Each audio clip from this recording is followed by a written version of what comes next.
दोस्तों मेरे साथ एक इशू हुआ, उस इशू को आपके साथ शेयर करना चाहूँगा जिससे आपके साथ ऐसे इशू ना हो। तो इशू कहाँ से स्टार्ट होता है, प्रॉब्लम क्या है।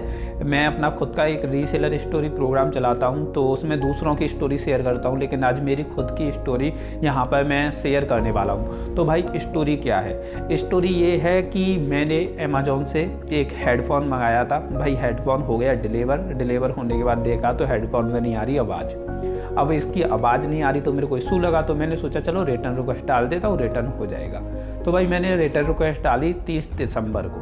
30 दिसंबर को कोई रिटर्न वाला नहीं आया। 31 दिसंबर को एक मेरे को मैसेज आया कि रिटर्न के लिए जो पिकअप करने वाला आया था वो कैंसिल कर दिया, मतलब उसको एड्रेस मिला नहीं, यानी क्या इशू हुआ, उसने कैंसिल कर दिया। तो मैसेज आया, मैसेज के नीचे लिंक होता है जिससे आप दोबारा से पिकअप रिक्वेस्ट डाल सकते हो। लेकिन मैंने उस लिंक पे ओके किया, तो उस लिंक पे ओके करने के बाद वो वेबसाइट ओपन नहीं हो रही।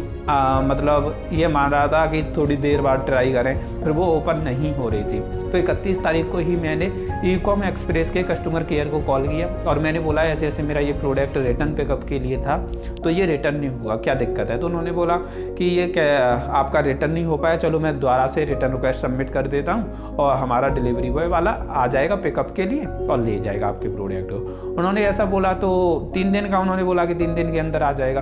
तो मैंने सोचा चलो कोई दिक्कत नहीं। तो 31 तारीख हो गई, 1 हो गई, 2 हो गई। तो 2 तारीख को मैंने फिर से फ़ोन किया, मैंने भाई पूछूं क्या इशू चल रहा है। तो जब मैंने ई-कॉम एक्सप्रेस के बंदे को पूछा तो फिर उनका फ़ोन ही नहीं लग रहा, टू करके कट जाता। मेरे को लगा यार मेरा नंबर तो ब्लॉक नहीं कर दिया, क्या इशू है। और उसके बाद मैंने दूसरे फ़ोन से फिर उनको कॉल लगाया ई-कॉम एक्सप्रेस वालों को, तो कॉल लग गया।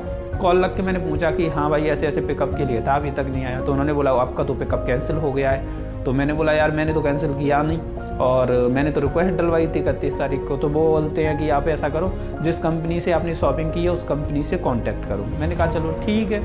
अब मैंने क्या किया, अमेज़ॉन का नंबर निकाला, अमेज़ॉन को कॉल कर रहा, तो अमेज़ॉन को कॉल तो लग रही, लेकिन जब कहते हैं ना कि वो रिटर्न रिफ़ंड के लिए आप 2 दबाएं, फिर वो 2 दबाने के बाद उसमें ये आता है कि आप अपना रजिस्टर्ड मोबाइल नंबर डालें, हम रिटर्न वाली रिक्वेस्ट को चेक करते हैं। तो उसके बाद जैसे ही वो रिटर्न रिक्वेस्ट में नंबर डालता हूँ, सबमिट करता हूँ, तो बोलता है थोड़ी देर आप होल्ड पे रहें, उसके बाद हम चेक कर रहे हैं। उसके बाद तुरंत कॉल कट जाता है। तो लगातार 1 बार ये हुआ, 2 बार हुआ। तो यही चीज़ फिर मैंने 3 तारीख को भी की, अमेज़ॉन को कॉल नहीं लगा।